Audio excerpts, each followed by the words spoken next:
We come to the last of our lectures exploring the life lessons that we learn from the great books, and we reflect upon what in fact we have learned from the great books. And we start with our definition of what a great book is. And I think it is most interesting that our guide in defining a great book is a Medal of Honor winner and President of the United States, and that is to say Theodore Roosevelt.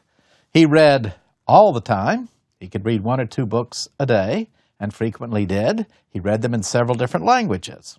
And he was absolutely opposed, with his normal conviction, of a list of great books.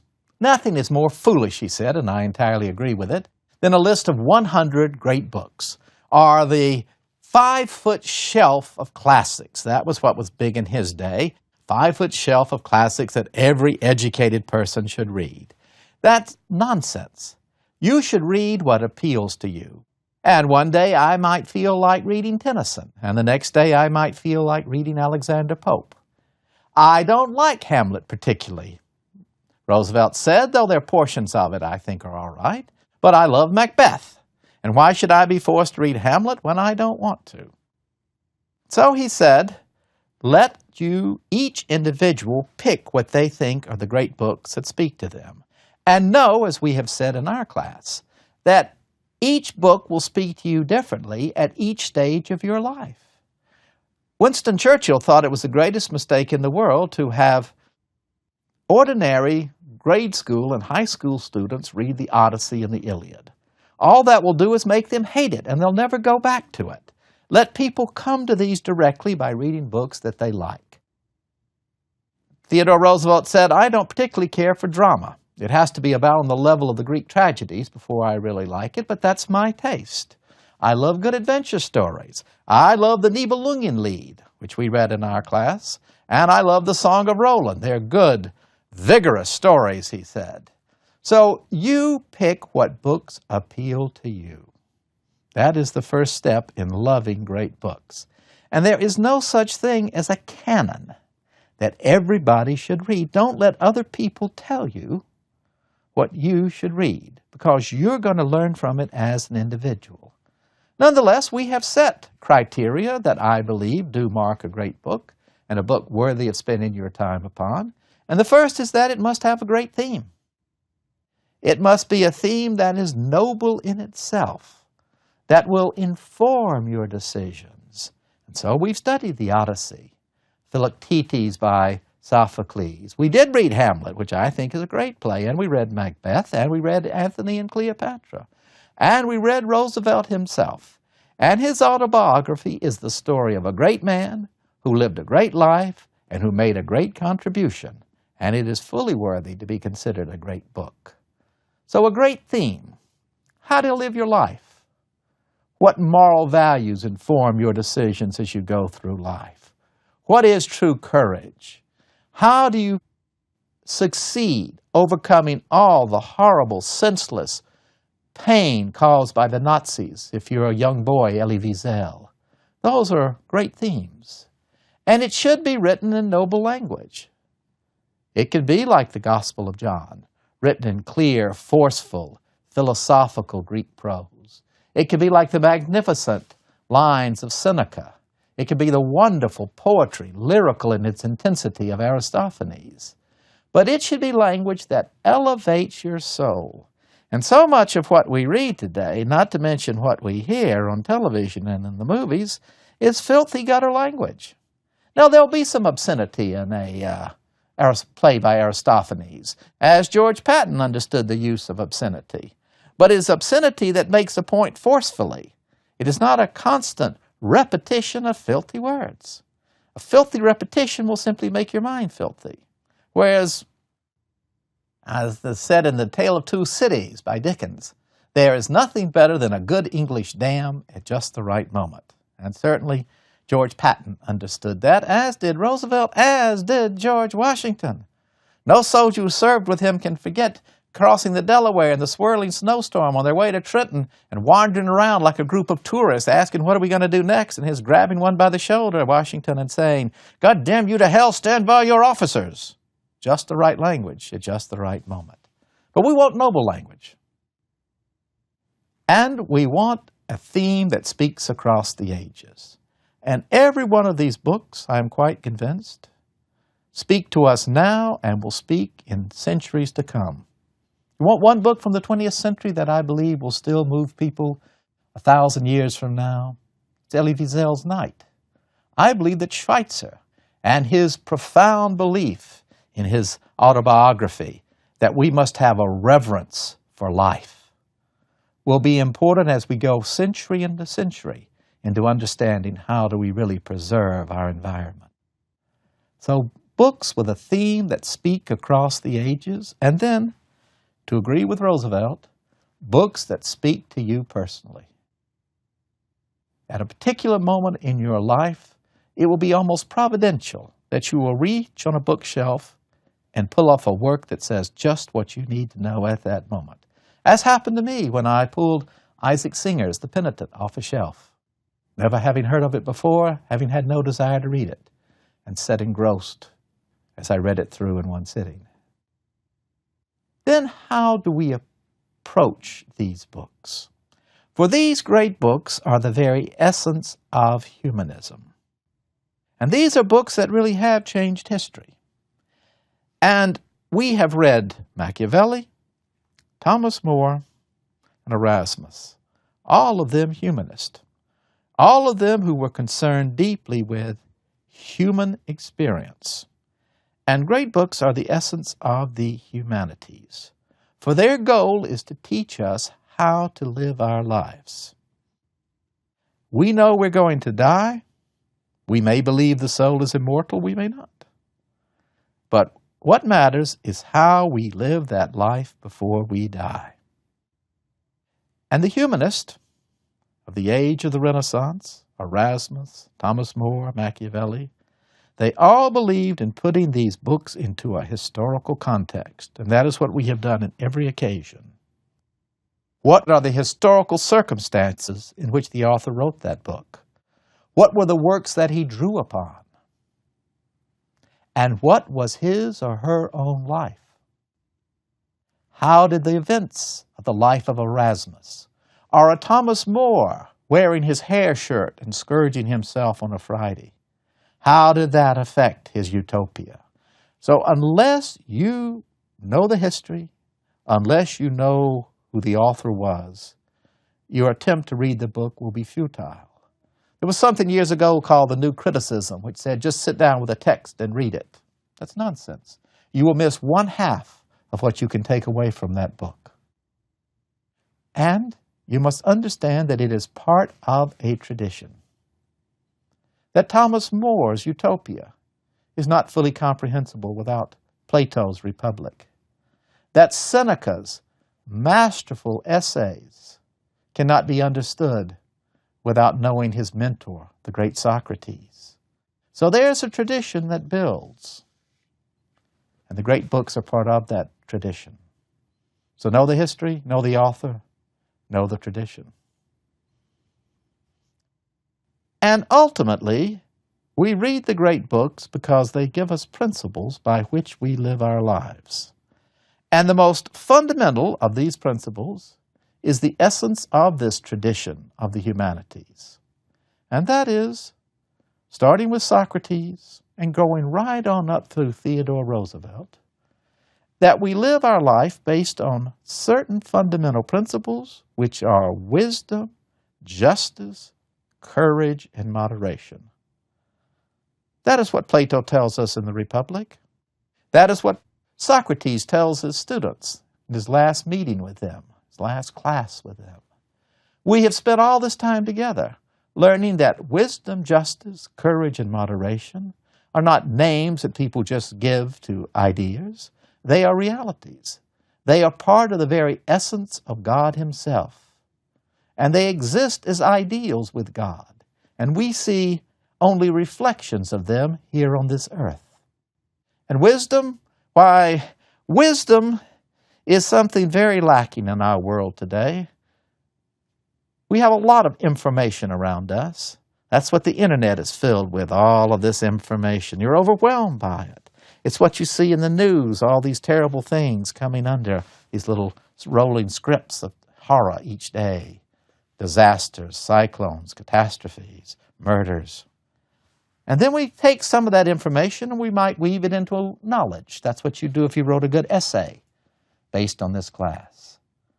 But ultimately, wisdom is using this information and knowledge to live your life and to make great decisions that you have to make in life.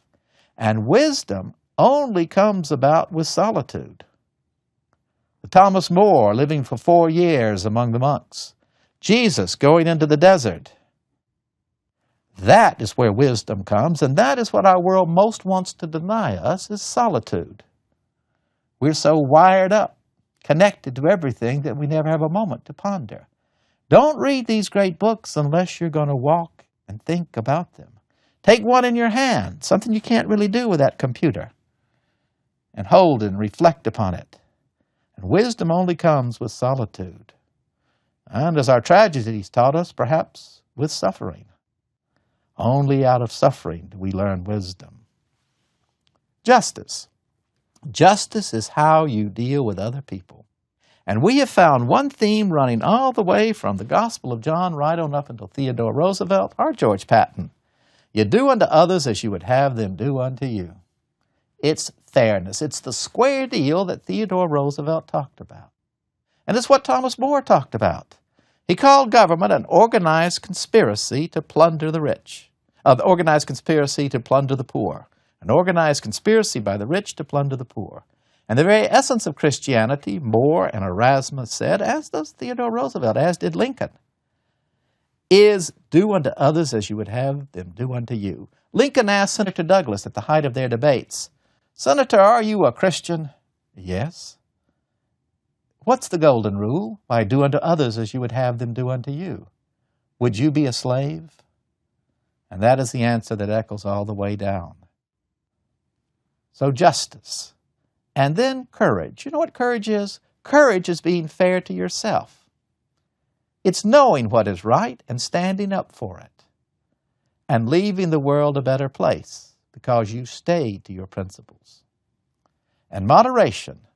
Much of our reading has been about moderation. Making the right decision. Prudence. Socrates knew it was the right moment for him to die. Albert Schweitzer knew it was not immoderate for him to go back to medical school and to go out to Africa. That was what his destiny was. And Lewis, Meriwether Lewis, knew that when Jefferson offered him this great opportunity, there might be many who would say, "How foolish to go off into the unknown when you're right now private secretary to the President of the United States. Who knows what great things will be offered to you if you stay in this staff position?" But he chose that great destiny. So when you're right and you're exercising that wisdom, you know it's not immoderate. So wisdom, justice, courage, and moderation. Follow them as you go through life.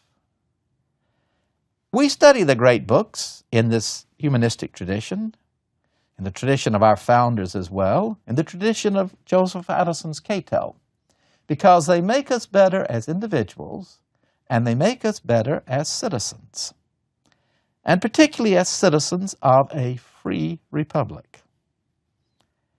And we learn lessons right now today from these great books. Josephus and the story of the war of the Jewish people against Rome takes us right to the very heart of the Middle East. And I frequently ponder how many mistakes could be avoided if our leaders and our nation as a whole simply bothered to read and ponder the lessons of the Middle East, the rich tradition of the Quran, the rich tradition of Judaism, and the deep intensity that religion has always held for that part of the world. The Jewish people in the time of Rome had the easiest choice in the world, we would say today. Rome brought them Roman values, individual freedom, the life of the city, what we would call Western values. And it did it with a tolerant government that recognized their freedom to worship as Jewish people. And they cast it all away to undertake a war against the superpower of the day, because of God and their firm belief that they must be a theocracy ruled only by God. The Romans called them terrorists, but to them they were freedom fighters.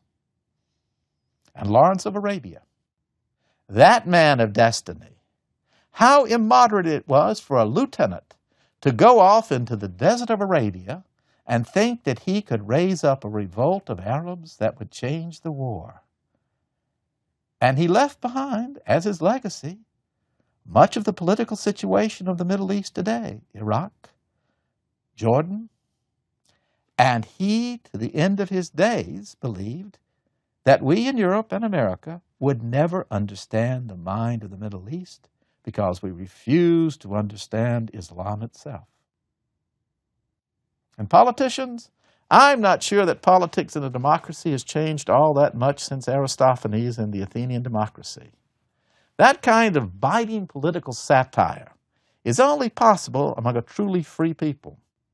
And just change some of the names from Cleon and Hyperbolus to names that might be in our news today, and you have the same scheming politicians, the same ordinary citizen willing to be hoodwinked, these same great military adventures that end up in disaster, and the politicians clamoring to have an office they don't know what to do with if they got it.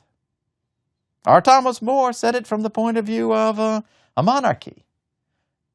You have all these kings, let's say of France, who want to also be king of Venice. They can't even rule France well. They got all these internal problems in France, this economic transformation, but they want to go off and rule a people that doesn't want them at all.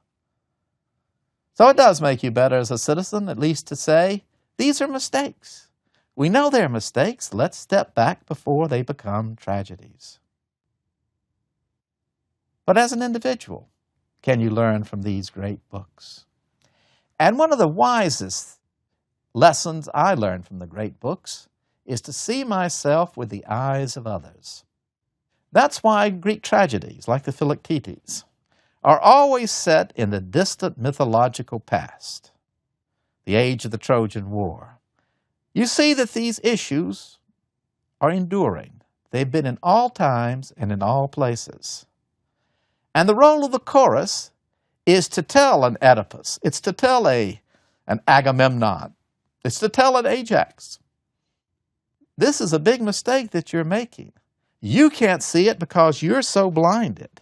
You suffer from ete, from moral blindness, and you're swollen in your hubris and your outrageous arrogance. You cannot see what a mistake this is, but I can. In Praise of Folly, it's become one of my favorite books, as Erasmus is one of my favorite individuals. Now, he was a man of great moral principle. He believed deeply in wisdom, and he acquired wisdom. He believed that the life of Christ was a pattern, and if you had the life of Christ, you didn't need all the dogma of Christianity. Justice. He tried to deal with everyone on a just and even level, though he had a furious temper that sometimes came out when his books were attacked. He had courage, but he also had moderation. He refused to join the side of the Reformation. He believed in the Holy Church. He believed in the authority of the Pope. And in his very moderation, he set a model for us of religious tolerance. But his Praise of Folly is just that, stepping back and looking at the world and all the follies that we engage in. Now, we could give them different names today. He talks about the folly of lawyers and how treacherous they are, but I happen to believe that the law and the medicine are the two noblest professions you can follow. But what would Erasmus do if he came back today and said, "Why are you running around with that BlackBerry? Do you really need to be that connected? Or is that not the ultimate folly to think that one more email is going to change anything in the world? Or in fact, that computer on which you can write book after book after book and send them off to hundreds of people." Now, when Thomas More wrote his Utopia, he had one copy. He had written it by hand. And it had to go by a trusted messenger to Erasmus to see to its publication. Not today. You can send out all of these copies, and every friend, every time you get an email, you can send it to them as well. Are we really any wiser? Absolutely not. We have a lot more information, perhaps, but we are not any wiser, and in fact, our political decisions suggest we haven't learned a single thing. So all our connectiveness. I like to think that exercising is one of our follies. I continue to wait every day for medical science to reveal that the worst thing a person of my age can do is exercise.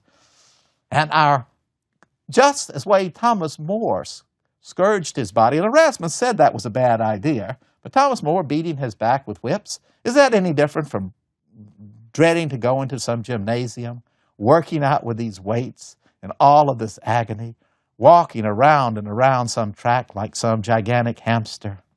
So the folly that we torture ourselves in this life, perhaps to gain another year or two of life, are the very folly Erasmus would say when he attacked the university of our whole idea that education is nothing but credentials.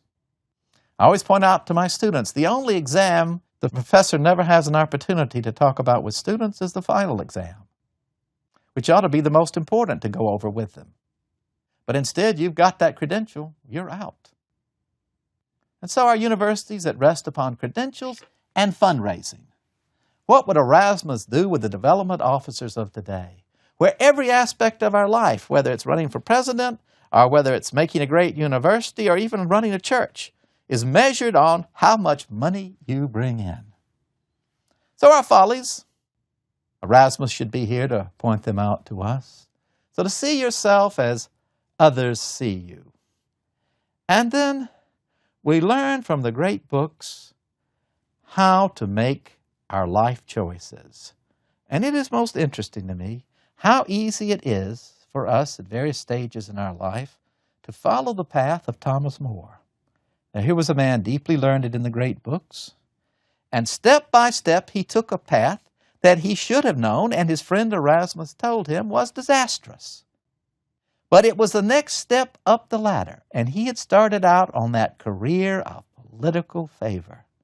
And so from being an undersheriff to being Speaker of Parliament to being in charge of the Duchy of Lancaster, right on up to being Lord High Chancellor of England, knowing from the fall of Thomas Wolsey that the task that the king had set him was impossible, to get the Pope to give an annulment to the marriage with Catherine of Aragon. The Pope at the very moment was the prisoner of Emperor Charles, who was the nephew of Queen Catherine. He was not going to give an annulment. But More took it. And how many times will you or others that you know be called in by the CEO, made a vice president, given some task that you know is impossible, but you go ahead and do it, and you fail disastrously? So how then do you deal with adversity when it comes to you? Well, I hope you'll deal with it the way that Thomas More did. Because here was a man who had made a very big mistake. And then, at the last, he decided he would stand up with courage. And he went to that Tower of London, and his wife told him again and again, "You are crazy to rob us of a husband and a father when almost every other churchman in England has signed this concession that the king is the head of the church. What difference will it make?" But to More, this was his destiny, and he had finally discovered it. And so he died. And ultimately, to find your destiny. We began our lectures with Seneca. Here was a man just like Thomas More who had been beguiled by power, who thought he could change an evil ruler like Nero, and found himself caught up in, even abetting, the tyrannical schemes of a Nero. But in the end, he had come to realize that his destiny was to die absolutely true to his principle. Now, how many various office holders existed under Roman rulers? We remember Seneca because he died for his principles. And how many Lord High Chancellors of England can you name? But we remember Thomas More because he found his destiny. And ultimately, that's what great books can do if you open your heart to them. To find the one thing in life you were meant to do. And you know, most interestingly, no matter how old you are, you may not have achieved that destiny. Don't let anyone ever tell you you've done what you need to do in this world. Sit back and build a house in Florida or in the Rocky Mountains. Cicero had every opportunity just to enjoy his last years. Why, he even had important tasks like getting his son back on track. And he had written the most enduring, charming essay on all the merits of a quiet old age. Not worried anymore by romantic attachments, not worried anymore about having an extra glass of wine at lunch, not worried about keeping yourself in shape, and absolutely not worried about the political situation.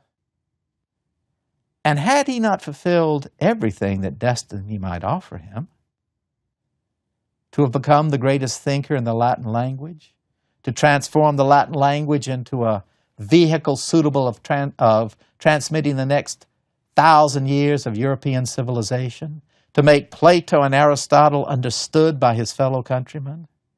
And yet, at the old age of 63, he stepped forward and took up the challenge and would lay his life down for the freedom of his country.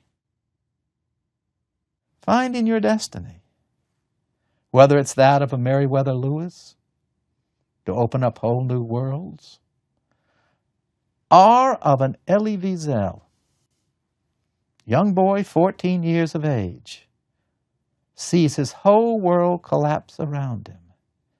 His mother and sister taken off out of the same line that he stood in at Auschwitz, never to see them again. To see his own father die before his eyes, unable to help him. To give up his belief in God and the whole tradition in which he's been raised. And then to come to believe that there was a reason for all of this suffering.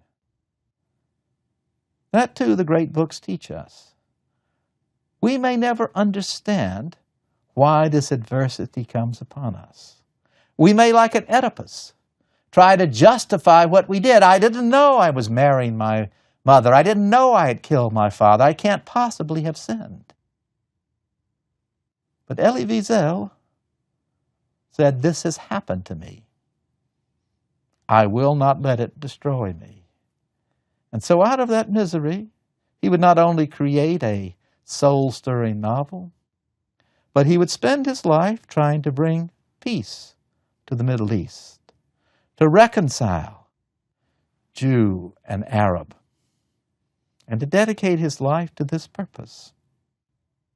In the same way, a Roosevelt, in the same way, a Lincoln, in the same way, a George Patton or George Washington, not only found their destiny, but they also show us, as I believe a final lesson of the great books is, that our own country is unique. That the Americans have been called to a destiny. We may fight against it. We may slip back time and time again. But as Theodore Roosevelt said, there has never been a nation of people so kind, so magnanimous, so willing to forgive, and so willing to take up the challenge of bringing freedom to the world. And perhaps ultimately that's what the lesson of the great books is about, freedom. Your individual freedom to make decisions, your individual freedom to suffer, and your individual freedom ultimately to gain wisdom. Life, liberty, the pursuit of happiness. Well, the pursuit of happiness is all about your living your life in such a way that when you die, the world is a better place for what you did, for those you touched. And the great books are an inspiration and a guide to how you live your life so that the world will be a better place.